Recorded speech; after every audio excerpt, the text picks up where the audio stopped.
Madakasira TDP MLA Errana ఎన్నిక చెల్లదని high court తీర్పిచ్చింది. ఎన్నికల అఫిడవిట్లో తప్పుడు సమాచారం ఇచ్చారని, కర్ణాటకలో నమోదైన క్రిమినల్ కేసుల్ని ఏరన్న దాచారని పిటిషన్ దాఖలైంది.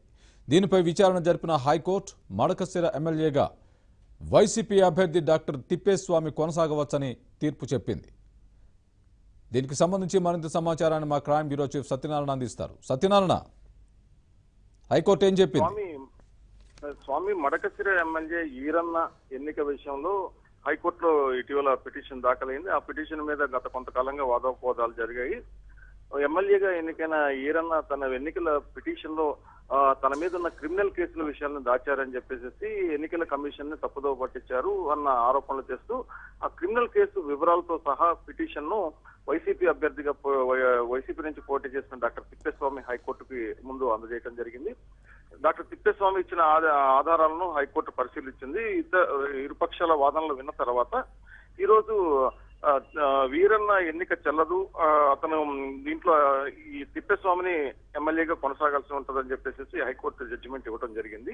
దీనికి సంబంధించి అప్పీల్ కి కూడా ఈరన్నకి అవకాశం హైకోర్టు ఇవ్వడం జరిగింది. స్వామి రైట్, మరి ఏరన్న అప్పీల్కి వెళ్తారా? వెళ్ళినట్లయితే ఏ మేరకు విజయం సాధించే అవకాశం ఉంది? అంటే ఆయన మళ్ళీ ఎమ్మెల్యేగా కొనసాగే అవకాశాలు ఏ మేరకు ఉంటాయి? వాస్తవంగా చూసుకుంటే ఈరన్న కుటుంబంలో కొంత విషాదం చోటు చేసుకుంది. ఆయన దగ్గర సమీప బంధువులు మరణించడం జరిగింది నిన్న. ఆయన వాస్తవంగా అక్కడ ఆ కార్యక్రమంలో ఉన్నారు. ఈ కార్యక్రమంలో ఉన్న నేపథ్యంలో వీరన్న ఇంకా కాంటాక్ట్ చేయలేదు.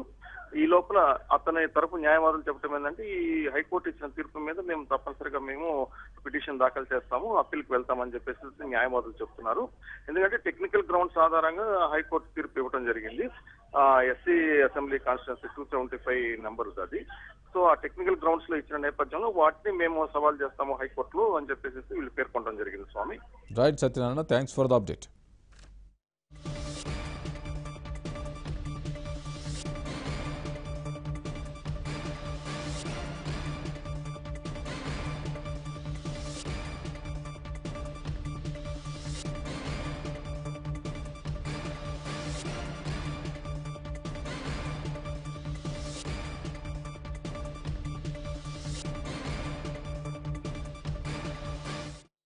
బ్రేకింగ్ న్యూస్ చూస్తున్నాం. మడకశిర టీడీపీ ఎమ్మెల్యే ఈరన్న ఎన్నిక చెల్లదని హైకోర్టు తీర్పిచ్చింది. ఎన్నికల అఫిడవిట్లో తప్పుడు సమాచారం ఇచ్చారని, కర్ణాటకలో నమోదైన క్రిమినల్ కేసుల్ని ఈరన్న దాచారని పిటిషన్ దాఖలైంది. దీనిపై విచారణ జరిపిన హైకోర్టు మడకశిర ఎమ్మెల్యేగా వైసీపీ అభ్యర్థి డాక్టర్ తిప్పేస్వామి కొనసాగవచ్చని తీర్పు చెప్పింది.